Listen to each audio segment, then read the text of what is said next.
All right. Mr. Durazo, can I have your full name and your date of birth, please? Yes, it's Fabian Mauricio Durazo, February 3rd, 1998. It's Mauricio, Mauricio? Yes, ma'am. All right, thank you. And then let me have the appearance on behalf of the state, please. Good afternoon, Your Honor. Jennifer Carper on behalf of the County Attorney's Office. Thank you. Was that Carper? Carper, Okay. C-A-R-P-E-R. Thank you very much. All right, Mr. Durazo, before I go further in your hearing, I wanted to inquire whether you are requesting the court appoint a lawyer for you in this case. I believe that I have a personal lawyer coming on Saturday. All right. Do you realize that you have the right to the appointment of counsel? Actually, I should say you have the right to be represented by a lawyer at all proceedings in this case. Okay. All right. And so I've considered your situation, Mr. Durazo. I was informed prior to court that a lawyer with the Maricopa County Attorney's Office had come to the jail because they were aware that you had been arrested a few days ago, and you did have a court hearing in that case at which you didn't yet have counsel appointed.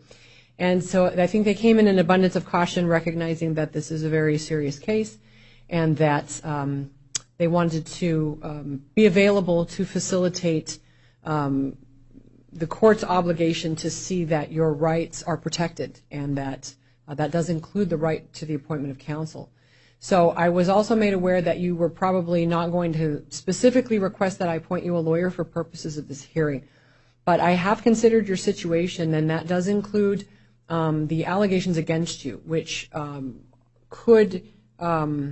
which certainly are serious enough on their own and could result in a capital murder allegation. And this court believes that it is in your best interests to be represented by a lawyer at this hearing. It also appears from the facts that you are unlikely to be able to afford to hire your own attorney right now to represent you today, and that if you do have a lawyer coming from California, it is always your right to hire the lawyer of your choosing. You can choose your lawyer, but right now that person is not here, and you are here before the court unrepresented on some extremely serious allegations. So I believe that you do qualify for court-appointed counsel, and that because this court has an obligation to see that your rights are protected, and indeed that the court proceedings, the appellate record is protected, I am going to go ahead and just appoint the Maricopa County Public Defender's Office in your case. And if you'll please come forward. And Mr. Durazo, and I'm sorry, go ahead and say your name, counsel. Steve McCarthy from the Maricopa County Public Defender's Office. Thank you. And thank you, Mr. McCarthy. And so Mr. McCarthy can explain to you, Mr. Durazo, all of your rights with respect to having the lawyer of your own choosing. And, you have rights when it comes to that. But I believe that in the present circumstances that it's very much in your best interest to have a lawyer here to represent you, and the Public Defender's Office is able to do that. So, all right, I think I've made an adequate record, Mr. McCarthy. Is there anything else that you think I ought to say? Judge, no. Just to clarify from the record, we came to speak with Mr. Durazo earlier from the Maricopa County Public Defender's Office, not an attorney from the Maricopa County Attorney's Office. Oh, did I say attorney? Thank you. Okay. That I apologize. Yes, and so I will correct that. That was absolutely an unintentional error. Okay. So now, Mr. Durazo, I'm going to advise you of the charges, and I'll just note, and Mr. McCarthy, you did have a chance to meet with Mr. Durazo prior to these proceedings? That's correct, Your Honor. All right, and was there anything that he told you that would lead you to believe he does have the ability to hire his own lawyer right now for this hearing? Not for this hearing, Your Honor. All right, thank you. Okay, so Mr. Durazo, I will advise you that you've been indicted by a grand jury, which means that a grand jury met, they heard evidence, and they found probable cause to charge you with 2 counts of murder in the first degree. Those are Class 1 felonies. 1 count of kidnapping, a Class 2 felony. 1 count of armed robbery, a Class 2 felony. And 1 count of theft of a means of transportation, and that is a Class 3 felony. You will be arraigned on February 7th. That is a Thursday, February 7th at 8:30 in the morning in the downtown Superior Court. Before I set conditions of bail or release, I'm going to hear from the state, and then Mr. Durazo, I'm going to hear from your lawyer. So, Ms. Carper? Your Honor, we're asking the court to keep the $1 million cash bond in place that was previously issued by the La Paz County Justice Court, the Court-Site Justice Court, and then also issued as part of the warrant in grand jury by Judge Myers, who issued that expedited warrant.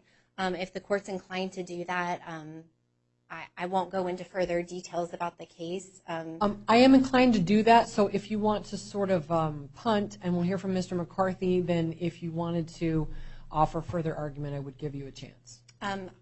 That would be fine, Your Honor. Okay, thank you. Mr. McCarthy. Your Honor, we feel that $1 million is excessive. We would ask for $500,000. Given what is known about this case, that sum would be sufficient to ensure that Mr. Durazo is present for any future court proceedings. Thank you. All right, thank you very much. Mr. Durazo, I have considered the indictment and not as substantive evidence, obviously, but the issuance of the warrant in your case. And I will just also note for the record that I have reviewed one search warrant in your case, and so am familiar with those factual allegations. So I do believe that what's been alleged against you, even just the type of offense, that I cannot say that $1 million cash bond is unreasonable in a case like this, where the dangerousness that's inherent in the charges and the potential for the risk of flight, given what appears to be a strong weight of evidence, that they are high. So I am going to affirm this bond, Mr. Durazo. That is a $1 million cash-only bond.